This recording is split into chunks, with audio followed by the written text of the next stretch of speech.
Forgiveness is not foolishness. You see, church, the concept of forgiveness is often misunderstood. For many, it's viewed as a weakness or an act of foolishness. But forgiveness is, in essence, a profound act of strength and wisdom. And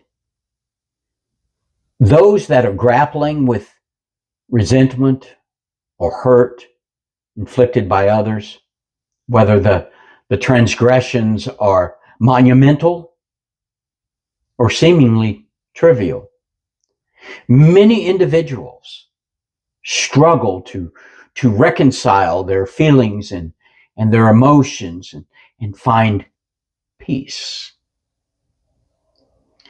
And it is essential because it affects our health, physically, mentally, and spiritually. Picture a young woman, if you will, named Sarah, who has just been betrayed by her closest friend. The wounds feel fresh and deep, a jagged scar upon her heart. And for months, Sarah wrestles with anger and bitterness, replaying memories of laughter and trust, now severely tainted with deceit. She finds herself ensnared in a circle of hurt, and each moment spent in anger feels like a small eternity. And I know that feeling. I have felt that myself, and it's heart-wrenching, and it's hard to let go, and it's hard to break free. But one day, while reading a book, she stumbles upon a story of a wounded soldier who forgives his captors in hopes of healing. This story triggers something within her. She contemplates the toll of resentment and begins to understand what it means to forgive. Forgive is something that is most freeing to the soul, to the mind. So Sarah recalls the 24-letter word from the Eskimo language that means not being able to think about it anymore. I like the thought of that. The weight of her anguish, it begins to lift as she makes a conscious decision to exercise her free will to route her thoughts through a lens of mercy. She sees just not her friend's flaws, but the shared humanity that exists between them. Slowly, Sarah learns that forgiveness does not excuse betrayal, but instead liberates her spirit. And at its essence, forgiveness is an act of recognition and a profound free will choice. It is not about condoning harmful behaviors. No, not at all. But it is about shifting our perspective to embrace healing.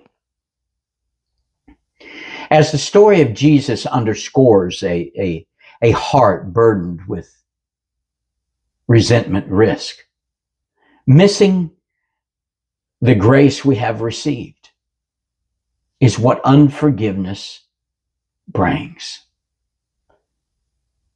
Forgiveness often feels, I suppose, counterintuitive and challenging, particularly when we believe injustice demands retribution.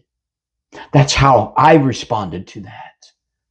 And I had to fight and I had to resist because that would have only hurt me more. It was an act of getting even. And boy, could I have got even. But however, church, The act of forgiving can be viewed as reclaiming one's narrative, their life, and letting go of the role of the victim and stepping into one of agency and strength. Circumstances do not control me. Other people's behaviors do not control me. You see, just as the figure of the survivor tree symbolizes resilience, nourishment from the ground, even in the aftermath of devastation, so must we reach for grace amidst our struggles. The act of forgiveness, it nurtures not only our spirits, man, but it also fosters a healthier relationship and communities. When you and I forgive, we break this cycle of hurt. We break this cycle of retaliation that perpetuates nothing but divisions. Can you imagine a world where grudges do not last generations, where families mend their rifts and friends renew their bonds? Can you think of the beauty of that occurrence? You know, in truth, I will tell you, this vision is attainable through the practice of forgiveness. As you and I choose to forgive, we literally extend an invitation for healing, not only for ourselves, but for others as well. There is such beauty when we take these steps and we break the controls of other people's actions in our lives. And if you are wrestling with the weight of an offense, I want you to remember, man, that forgiveness is not foolishness, but an act of profound wisdom. And I'm here for you. If you want to talk about this, you need some help to walk through this, you can call me, you can message me. I'm easy to get a hold of. But I want you to embrace the truth that grace is a gift we all receive. And by extending that same grace to others, you and I practice mercy at its core. And I ask you to ask yourself, what burdens do I carry that forgiveness could relieve? What relationships could be restored through the choice to forgive? And as you ponder this, I want you to consider what it means to see your offender through God's eyes.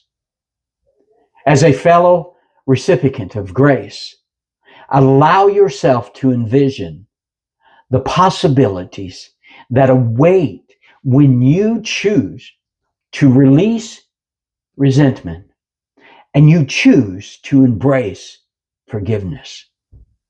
I want you to dig deep within yourself, tapping into the mercy that flows from our Creator, God the Father, and embrace this as He did with you.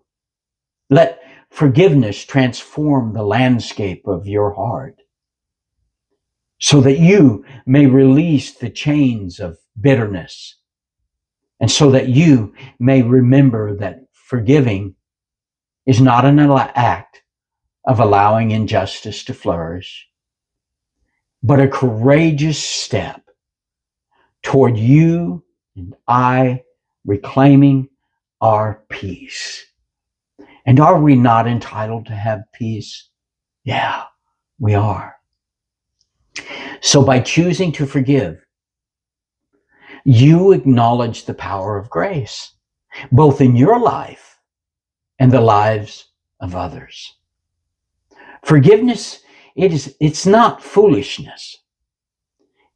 It is the path that leads to healing, to restoration, and to new beginnings. Now, that doesn't mean it comes without boundaries. No, we set boundaries in our forgiveness. We limit the access that they once had until they're proven they can be honorable with that part of us. It doesn't mean you have to be abused again. No, not at all. You're the one that opens the door to that. You set boundaries. When people overstep those boundaries, you tell them that. I do this often. People will speak to me in a manner that is inappropriate. My reply is, did I give you permission to speak to me that way? Did I give you permission to cuss at me? Did I give you permission to give me advice? Was I seeking advice? And I just stop.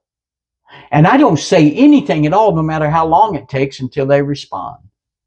That's me taking back control. No, I'm not giving you access to me. Now, I have forgiven you, but you haven't earned back that privilege. You abused that privilege, and I'm not going to let you do it again. And that's how we deal with those kind of things in a responsible adult way. It's that simple, is it not? And beautiful all at the same time.